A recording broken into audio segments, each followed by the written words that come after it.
Welcome to the Bulletproof for BJJ podcast, and today you are joined by Vanilla Bizkit. Oh, who is Vanilla Bizkit? My man Fred Durst is in the house. What's going on, bruh? You may notice my lack of facial hair. On the weekend, there was a 90's themed birthday party. JB Paulie's 90's music icons. And the way Paulie had sold it to me was about hip hop. And I was like, man, I can't do Eminem. And I was like, who's like a notoriously, like, what's the look? Like, what's a very distinct look?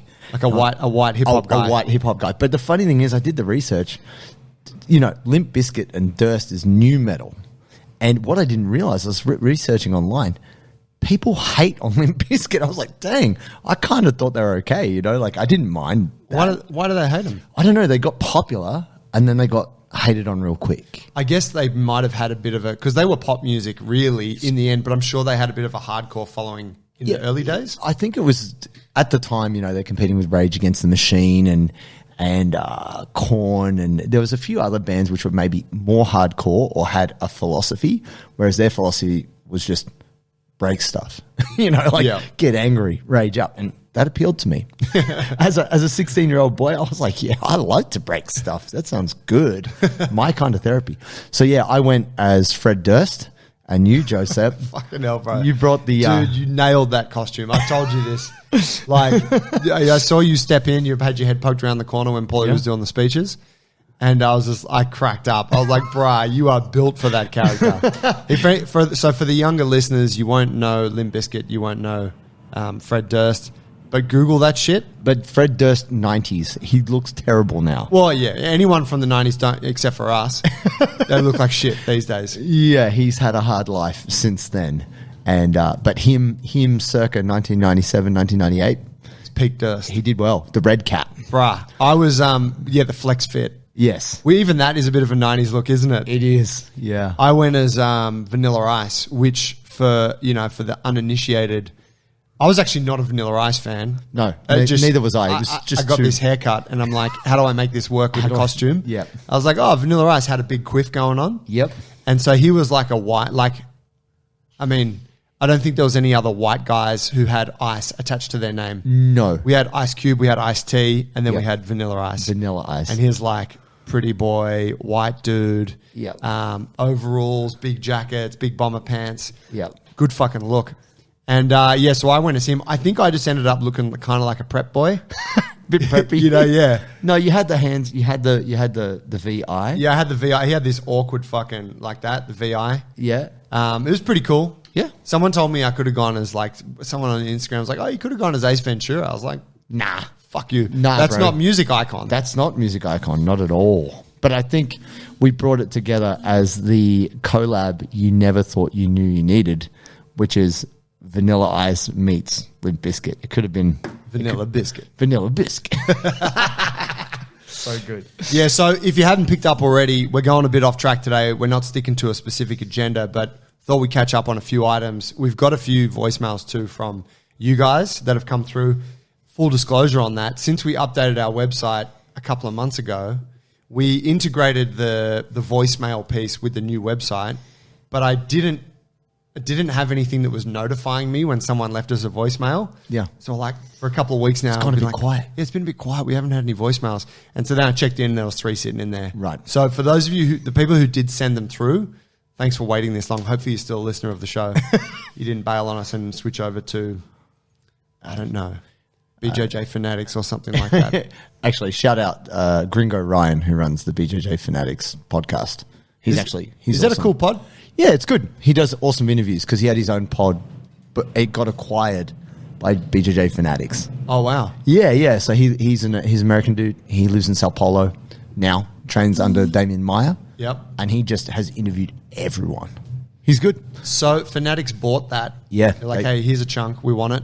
Yeah. And now you run the Fanatics podcast. Wow. So it's really cool. It's great for him. He's a good dude. So, bro, here's what I wanted to ask you. Please. Where did you develop this ability to be really good at picking your outfits for dress-up parties? Oh, my God. Like, I've seen you at three costume parties now. Yes. And if you're hanging around here at our gym here, Jungle Botany, it's costume parties are just the norm. Yep. You always fucking get into some kind of character. It's entertaining. To get fucked up. And so JT, you had Fred Durst, which you just nailed. Then you had, looking back, you had, we did the Vegas nights at Christmas, and you were like the roulette guy. I came as a roulette guy. Roulette guy, you had the fucking hair part, like the hair part. The moustache. And you were even talking in the right tone. Yeah. What were you saying? The things we went to Vegas, right? So Yeah. I was doing the like, take a spin. Who wants to win? Maybe it's you. And I was like, roll up. This kind of chat. But you fucking like you really like leaned into it. I did. And then the one before that, the Christmas party before that was it was circus nights. You came as a bearded lady. And you were like full like dress, high heels, everything. I had the fishnets. Yeah, and then long hair, veil, and this big beard. Lipstick, you name it. It was like you really own it. Where does it come from? Tragically. So when I was younger, I wanted to be an actor. And I actually went to VCA when I stopped doing Taekwondo. And What's that? Before Victorian College of Arts. Yep. So a good friend of mine, Benedict Hardy, shout out. I went to... Benedict. Yeah, I mean, everyone My called guy. him Ben. But when you get into acting, there's a lot of Bens. So how do you stand out? His actual name is Benedict. Right on. He's actually done a bunch of commercial work. Like, he's like a really good actor. Anyway, we're in the same drama class together, and he killed. He like duxed our class. Yeah. And he ended up being a fully sponsored, when I say sponsored, like full scholarship VCA actor. So that's really hard to do. Like for you to get like a majority. Anyway, long story short, I spoke with him and I saw his struggles and what he went through, but I was like, man, I always wish I pursued acting. Like it was something I wanted to do. So when I stopped doing Taekwondo and I started doing Jiu-Jitsu, before I went like full hardcore into Brazilian Jiu-Jitsu, I was like, maybe I should give that acting thing a push. And a friend of mine had passed away, and I remember reading her obituary, and it had all this stuff on there that I never knew about her. And I was like, shit, if I died, I never would have tried doing acting. So I actually went there for a year and did their course. And it's actually pretty hard to get into VCA. Anyway, I realized at the end of it that, man, you got to eat a lot of shit as an actor. Like, the directors are so harsh to you, and like, it's such an intense, mean environment, and you got to pretend to be someone else. And for whatever reason, I was just too much myself. And the director's biggest criticism is you got to be less you and more this character. And anyway, so I was like, no, I want to be a fighter. Being a fighter is more honest. Like, when you're a fighter, it's 100% you. And acting is as much not you as possible. Yeah. And I was like... By definition. Yeah. Yeah. I was like, man, fuck that. I like the honesty of fighters. I like that if I'm going to spend the next 5-10 years doing something, I'd rather be a fighter than an actor. That was my run on it. So you were choosing your character. Yeah. I did choose my character, and it was easier path mentally, harder path physically, I'd say. That makes sense. So I like to dress up.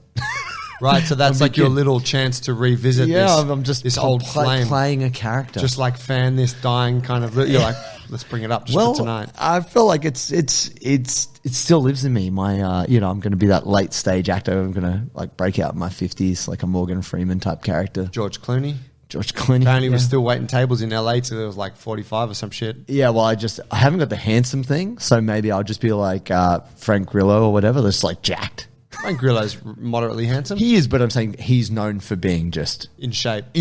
Yeah, that's and true. good at fighting. Yeah. So maybe I could be like old John Wick. Yeah, there you go. There's a space. Just blow that up. But no, it was fun. But anyway, it's all fun and games, kids. So, talk to me, Joe. Let's talk about something that people don't know about you. What's that? Which is your want, your dream, your aspiration to be a farmer. Can we talk a little bit farm stuff? Yeah, we can go there, absolutely. Because what you guys don't know is Joe is the man's man, quintessentially. He likes to get out on the land. He likes to... Like working with my hands. He likes to like kind of conquer the land, bend it to his will. Bit of a Renaissance man, if you will. You could, if he could paint, my God. So I would say... Speak on this. Probably not farming so much, like that I identify with, but I really like if I'm looking at like kind of characters that Sure. are like the carpenter. Sure. That really speaks to me. Jesus. Yep, right? Joseph? You fucking tell me, bruh. Coincidence? Shit, bruh. Oh, my God. Continue. White bread Judeo-Christian Joseph. Yeah, so carpenter speaks to me, always has. Food, like procuring, so hunting, but then also the preparing of food, cooking, I'm really into. And so, then like, and I guess a big part of the carpentry thing is just, I do like working with tools. Sure. I like making stuff. So yeah, a farm is kind of like a farm as in a bit of property, that you can work on. For me, kind of like gives me a place to fulfill all of that. Yes. And I don't think, I don't think like, oh, fuck, it'd be sick to grow a bunch of whatever and sell that at market. I'm Sure. like, nah, I want to like be, I don't know, like landscaping shit, growing fucking timber trees, Yep. Building a fruit forest, creating furniture from timber that's on the property, recycling things. It's very alternative. It is. Yeah, I really like permaculture. Yep. And I'm not particularly educated in it. Tiора's big on that, isn't he? Tiara's huge on it, yeah. And Misa, my partner, she's quite big on it. She's done a couple of courses and read a bunch of books. Cool. And, and so I've really learned about it mostly through them. Sure. And I've actually not heard anything in permaculture that I don't agree with. Like, it's all very, I guess the thing, and this is where maybe I probably should know a little bit more about it before I talk too much on it. But the permaculture extends to be, like, it's not a philosophy of like food production or land management. It's like a life philosophy. Right. And so in that way, I'm like, I don't know. I'm kind of oblivious to all of the life stuff. Yeah. What I know about it is relevant to like producing food or preserving water. So less of the philosophy, more of the kind of practical day-to-day elements. Exactly. Yeah. And I think when it comes down to it, I like the idea of regenerative agriculture. Sure. I think it's like in a country like Australia where we've got a huge amount of land. A lot of the land's kind of fucked. Yes. A lot of land is dry.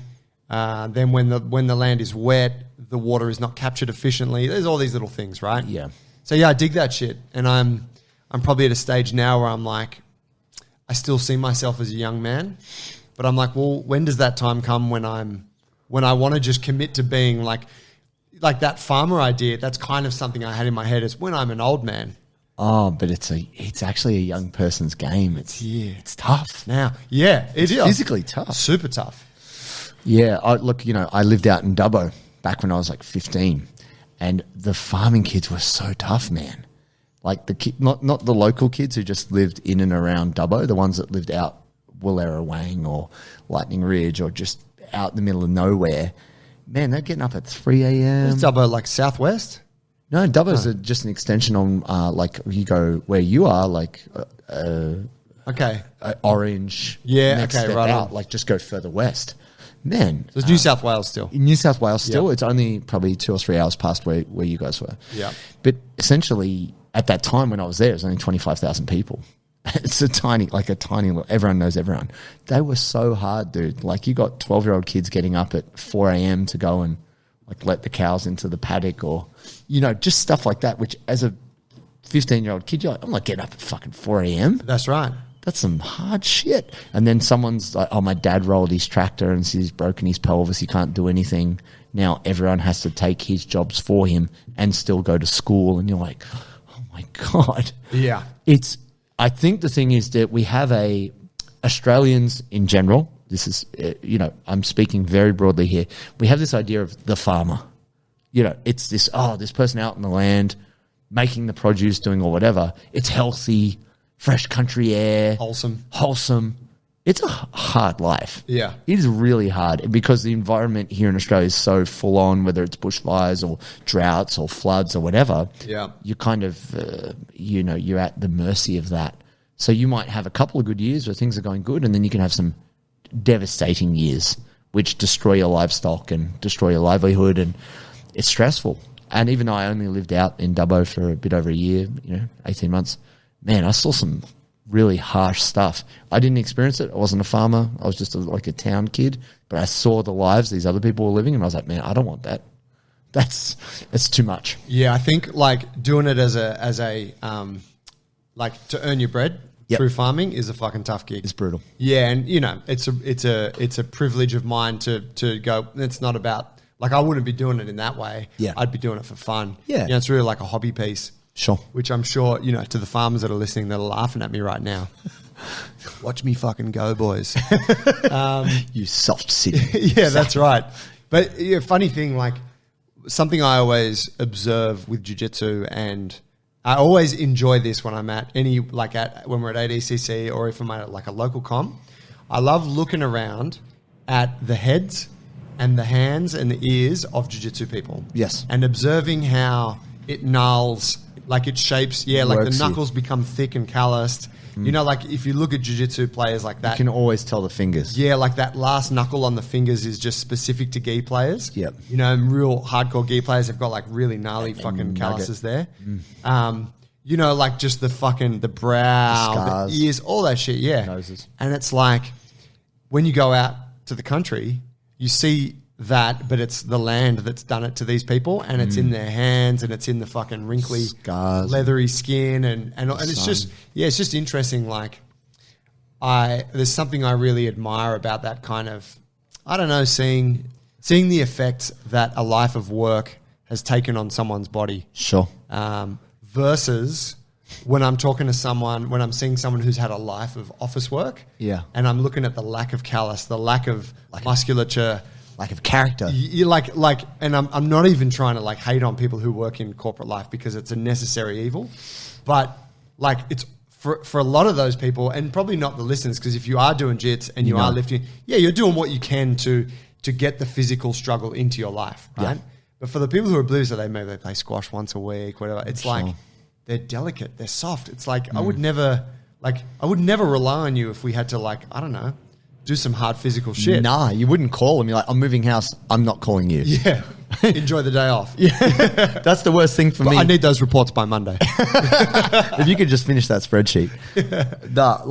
I always get called. If there's house moving, I am on speed dial. Everyone is like, so our good friend Sammy Backy got this fireplace. He lives up in the mountains now. Posted about his firewood collection. And right, so he had like a dad shit, that's right. He had a pretty hardy tradesman fella who's actually from the city, probably Bankstown, that area, whatever, and had got this, you know, folded steel, like heavy ass kind of cast iron fireplace to get put into his house. And he just messaged me, he's like, man, can you come over and help us with this? Because it was wrapped in pallets. It was boxed in pallets. And I think it weighed about 180 kilos, not including the pallets. Oh, shit. And he has a very steep, like he lives in the mountains. He's a suburb across from where I am. And it's quite a steep property. And it had to go up this weird, like half circle stone steps up to very steep wooden steps. Anyway, I was glad I showed up. I don't know how they would have done it with just like a two-man effort because, you know, I've been working on my strength. It was hard. Like we got it off. We got it onto the trolley. It wasn't a three-wheel trolley. It was like just a kind of like a trap lift, like, and they're like pushing from the bottom. And dude, you know, whatever. It's not many stairs. It's probably only like 20 stairs or something. I'm pumping out halfway up. I'm like, we got to get it there. Because also they're underneath. I'm like, I can't let this fall.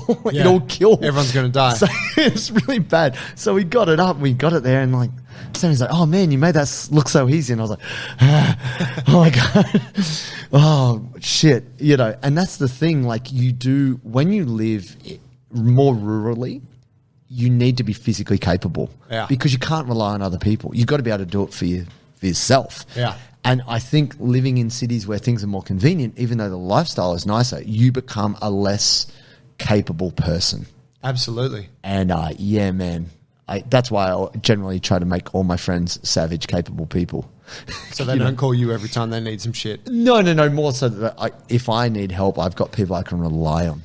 I was listening to Lex Fridman this morning talking with it was one of his recent episodes, talking with a guy who is in support. There's an open letter from a bunch of important folks who are calling for a 6-month like freeze or halt on all new AI projects of a certain size. Yep. Which I was like, wow, that's fascinating. I want to know more about it. And what they were discussing was how, like, just ChatGPT is it's enabling people to just avoid struggle. Yep. Like one example is if you need a speech written, you can just get it to write you a speech instead of you having to sit down and like come up with a fucking speech, right?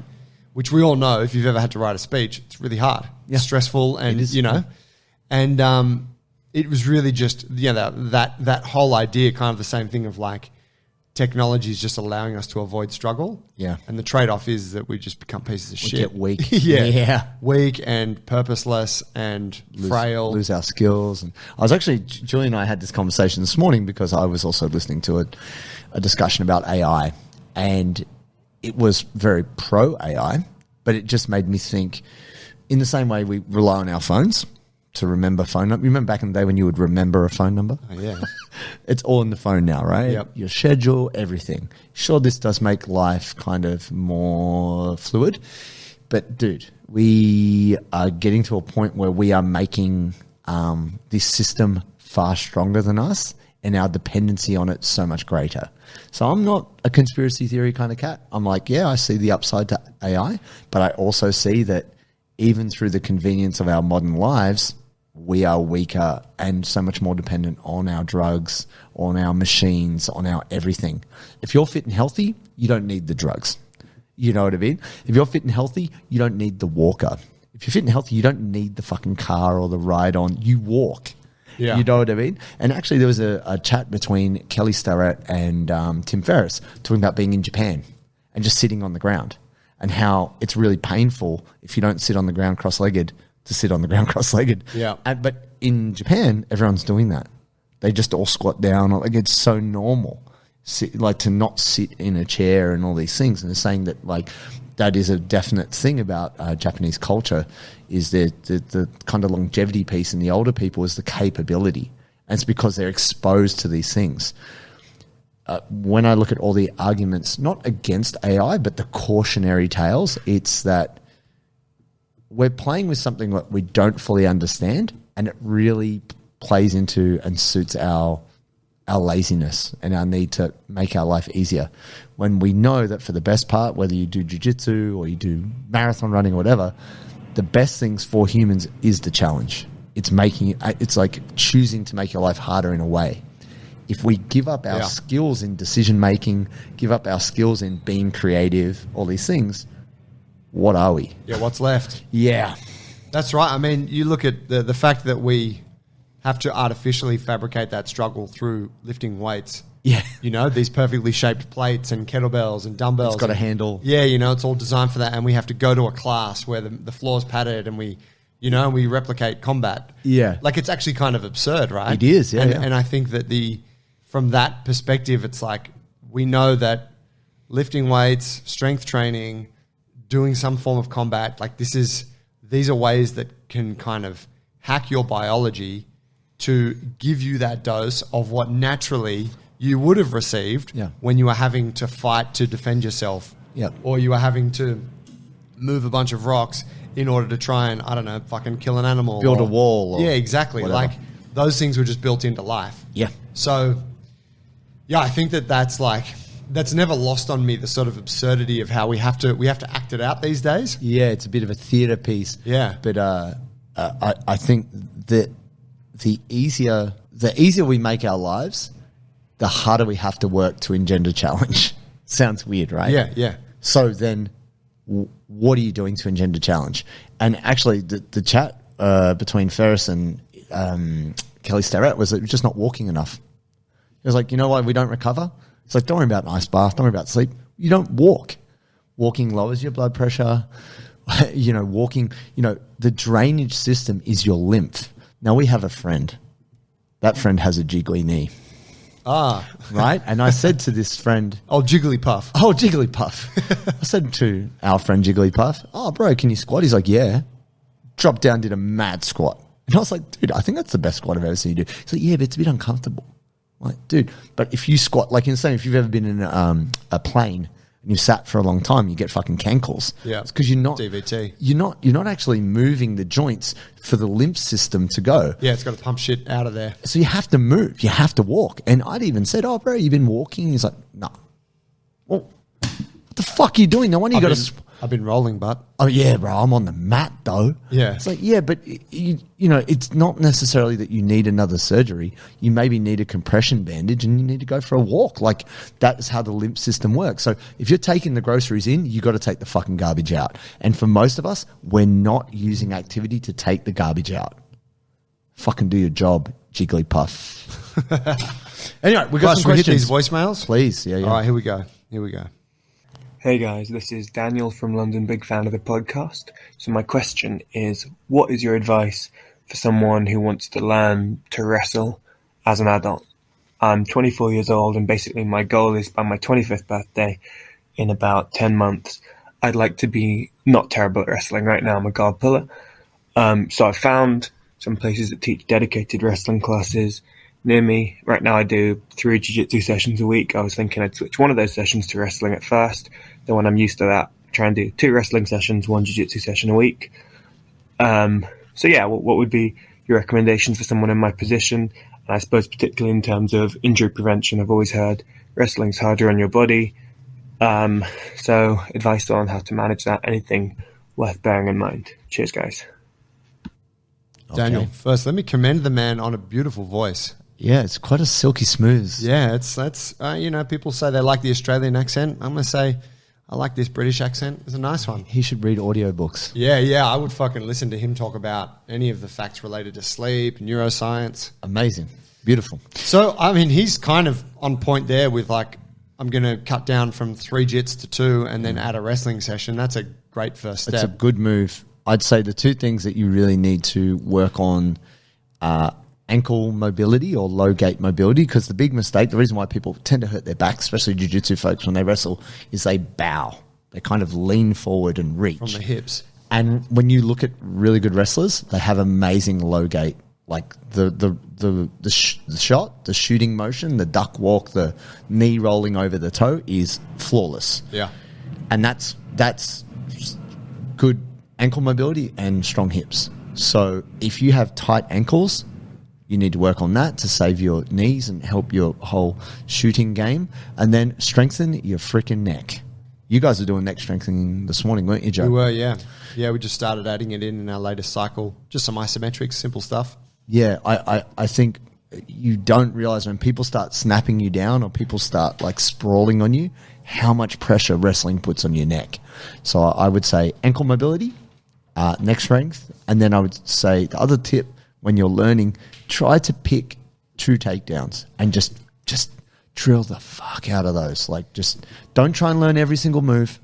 Just get 2 really good ones that you can kind of alternate. Yeah, I think you know, like this has been a thing in jiu-jitsu for a long time, right? Where people want to get better at wrestling. Yeah. And the reason why jiu-jitsu people never get good at it is because, I don't know, when I was coming up, we'd maybe do double legs like once every year. Hey guys, we're doing double Yeah. legs tonight. Oh, great. And you get to do like 10, 15 reps, and then that's it until next year. And the reality is, to hit some of these moves, you just got to hit it hundreds and hundreds and hundreds of times. Yeah. Where I think people back then, when we didn't have this kind of wrestling integrated into jiu-jitsu thing, people would go to like Sydney Uni, like the local university, and take a wrestling class. But where I think it didn't work so well for them was that was a wrestling specific gym where they're working on wrestling techniques. Sure. Now, in reality, and someone could say that I'm wrong on this, I'd be interested to hear your thoughts, but you don't need wrestling as a complete sport. You want some wrestling for jiu-jitsu. Yep. You want to know a couple of really solid takedowns, probably like a single and a double, and then maybe a couple of different options on how to stitch them together and maybe hit them from different spots. And maybe there's a couple of like basic, I don't know, scramble pieces or whatever, but you're not trying to become a wrestler. You're trying to learn some basic wrestling that you can integrate into your jits. And in that way, I think if you could find a gym that taught it in that way, that would be the optimal. That's tough. It is tough, but we're seeing it here in Sydney, right? Like, It is you happening. got some gyms that are like, hey, we're doing wrestling for BJJ. Yeah, it definitely is evolving. I don't know how it is in the UK for you, mate. But essentially, the other thing is too, start standing. So many jiu-jitsu gyms, when it comes to rolling, people are like, oh, just start on the knees or whatever. Start standing. Every roll. You want to wrestle? Start standing. Now, sometimes it's a safety piece, so people be like, no, you'll crash into people. But every roll, whether you get tapped, you tap them, or you reset standing. That is the hardest thing. It's just having to. It's not like you get a takedown and then the match stays on the ground the whole time. The hardest thing I found about wrestling is you work so hard for the takedown. Okay, you were successful. Go again and again and again and again. So once you take it to your jiu-jitsu, start standing. Next voicemail, here we go. Hey guys, hey JT, hey Joey. My name is Vasily and I'm from Russia, but I live in China. And I have a dilemma. I found a really nice jiu-jitsu academy where there are a lot of foreigners. Everyone speaks English. The coach speaks English. But it's really far from me, and I can only go there once a week. But recently I found another one quite closer to my home, but it's all in China, connected to that academy as I feel with the first one. But because it's closer to my home, I spend less time going there because I also need to take care of my family. I can go there and take some extra classes, maybe just for drilling or for sparring. And so my question is it okay to go to 2 different academies on a regular basis? What do you think, guys? I would say yes. It just... The challenge is, as long as there's no politics with it, like, gym owners getting upset on you or anything like that. Yeah.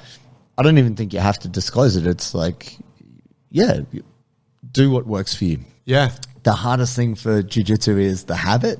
So typically if it's convenient, people do it. So having a gym that's closer to you, even if it's not as good as, say, the one that's further away, you being in the habit of practicing the skill is really important. And then maybe when you go to learn or you whatever the benefit is from the other gym that's further away, you go there less frequently, you can still carry that into the gym that's closer. Yeah, I would agree. Convenience is usually the key factor in being successful with your training, isn't it? Yeah. Like for the outliers who will travel all over town or whatever, sure. But for most people, it's like got to be convenient. The only thing I'd say to be mindful of is there could be different cultures at both places, and you just want to make sure that you're able to like chameleon yourself, so that you can act right depending on which place you're in. It's like at this gym we always have to do a beer bong before we get on the mat. It's like, don't try and bring that to the other. Don't bring that 10-pound shit here, bro. All right, last one. Hey guys, I just had my first competition at the weekend, and it got me thinking. How do you two approach your preparation for a competition, both, I suppose, in the few weeks leading up to it, from a strength and conditioning perspective, but also the kind of last 48, 24 hours before the event? What does it look like in terms of managing adrenaline, managing nerves, your nutrition on the day, all that kind of stuff? Cheers, guys. Boss, big one. Nice. Well, we did actually do an episode on this in the full details because Joey and I both do have slightly different approaches. Nutella sandwich, jam sandwich. Yeah, there's some nuance, but no, I think the thing is, for the best part, I guess we could go to mistakes we see people make more than our own personal preferences. Like, you shouldn't make big changes before. So generally always encourage people to taper, like try and do a bit less coming into the comp. It doesn't mean do nothing, but maybe do a few less rounds, still drilling, still working your technique, still working your game, reduce the intensity of your weightlifting. What that can mean is you either do a shorter session, so less sets, similar weights, maybe a bit less, but you don't want to do anything dramatic with your diet or your activity, because it's just going to completely fuck you up. Either way, don't add new stuff, don't take stuff away. Yeah. Because I've been guilty of that, like taking stuff. I'm going to go, I'm not going to the gym. Like, I'm not going to jiu-jitsu this week. Yeah. I'm just going to recover. Yeah. And if I don't have training as a kind of part, like a grounding part of my routine each day, whether it's in the gym or it's at jiu-jitsu, my day falls to pieces. I'm all, like, my head's all over the place. So actually, like, that isn't the way to go at all. So show up, do your thing, tick those boxes, but absolutely reduce the intensity. Yeah, and then the last thing is the biggest mistake I see is people trying to do the weight cut. I think unless you are very high level and you're performing on a kind of world championship stage, really, if you're earlier in the journey, like you said, you've had your first comp, try and find the weight that's healthy, because hydration and fuel will really dictate performance. Yeah. And if your jiu-jitsu is just not good enough, you're going to suffer. But really, the difference between someone being underfed and dehydrated can make all the difference in whether or not they can be successful in the tournament. Yeah.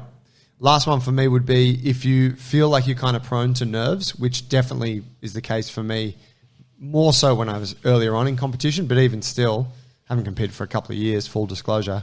But try to, like, when you feel yourself getting nervous, you're at the comp, you're thinking about your division, maybe you're like, I don't know, you've just gone and checked your weight and you're like, hey, try to just get out of there. Like, if it's not time to compete in the next sort of 20, 30 minutes, try to remove yourself from that environment. Just go outside, go fucking call someone, go sit on your phone, whatever. Because sometimes being at the comp, just thinking about the comp all day, stresses you out. Stress you out. By the time you get on the mats, you're kind of like burned out from all the adrenaline. Yeah, the mental arousal piece is super important, which is just you need to know what you're like. So Joey's probably more of a chiller. I'm more of a hype beast. I got to be really careful that I don't redline. Like I don't get too over the top, so then I spike on my adrenaline and dopamine, and then I'm exhausted for the match.